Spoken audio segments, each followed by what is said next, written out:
ఈరోజు తెలంగాణ రాష్ట్ర ప్రభుత్వం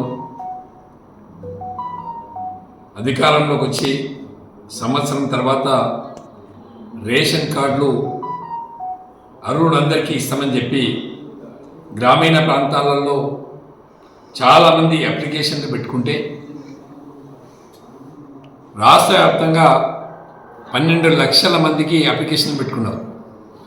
కానీ రాష్ట్ర ప్రభుత్వం ఇచ్చింది 1 లక్ష లోపే ఇచ్చింది.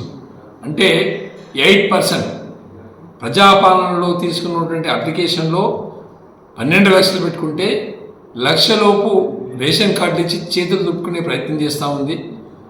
అది కూడా గ్రామ పంచాయతీ ఎలక్షన్లు, జిల్లా పరిషత్ ఎలక్షన్స్ ఉన్నాయి కాబట్టి ఎలక్షన్లకు భయపడి ఎలక్షన్లకు ఓట్లు వేయరు, అధికారంలోకి ఉండి కూడా ఓడిపోతే ప్రజల్లో అవహేళన అయిపోతుందన్న భయంతో ఈ కార్యక్రమాన్ని పెట్టుకున్నారు.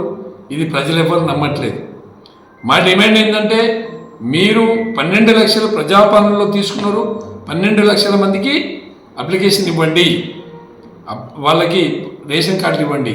అదే కాకుండా రాష్ట్ర వ్యాప్తంగా ఒక 11 లక్షల మందికి పెన్షన్ ఇవ్వాలి.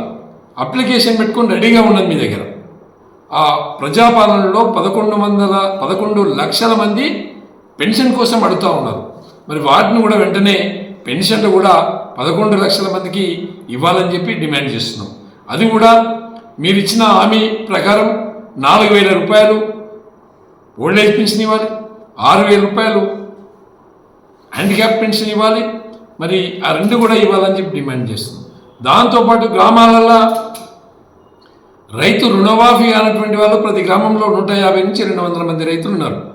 వాళ్ళ రుణమాఫీ కూడా వెంటనే ఐడెంటిఫై చేసి అధికారులను పెట్టండి, ఐడెంటిఫై చేయండి, వాళ్ళకు రుణమాఫీ కూడా 2 లక్షల లెక్క చేయాలని చెప్పి డిమాండ్ చేస్తున్నాం. ఇవన్నీ లేకుండా మీరు గ్రామాలలోకి వస్తే రుణమాఫీ అనేటువంటి రైతులు, రేషన్ కార్డు రానటువంటి కుటుంబాలు, పెన్షన్ రానటువంటి మహిళలు, వీళ్ళందరూ కూడా మిమ్మల్ని బట్టలు చింపి ఊళ్ళకి రానియని చెప్పి కూడా ఈ సందర్భంగా నేను హెచ్చరిస్తున్నా. ఏది ఏమైనప్పటికీ కూడా ఈ లోకల్ బాడీ ఎలక్షన్లను దృష్టిలో పెట్టుకొని మీరు చేసే ప్రయత్నము మళ్ళీ ఒక్కసారి ప్రజల్ని వంచడమే, ప్రజల్ని మోసం చేయడమే. గతంలో అధికారంలోకి రావడానికి ఎన్ని హామీలు ఇచ్చిండు మీరు? 6 గ్యారంటీలు ఎక్కడ పోయే, 13 హామీలు ఎక్కడ పోయే, రైతు రుణమాఫీ ఎక్కడ పోయే? ఇవి ఎక్కడ కూడా చేయలేదు.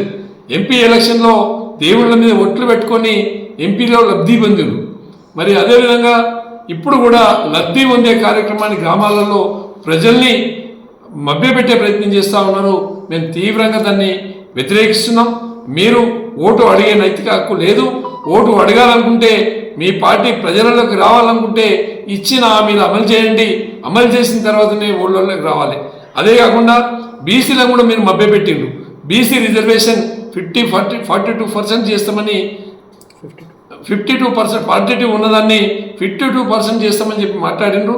దాన్ని కూడా 52% బీసీకి చేయాలి. అది సాధ్యమా అసాధ్యమా అని ప్రక్కన పెట్టేసేసి ఎలక్షన్లలో ఓట్లు దండుకోవడానికి మాట్లాడిండ్రు.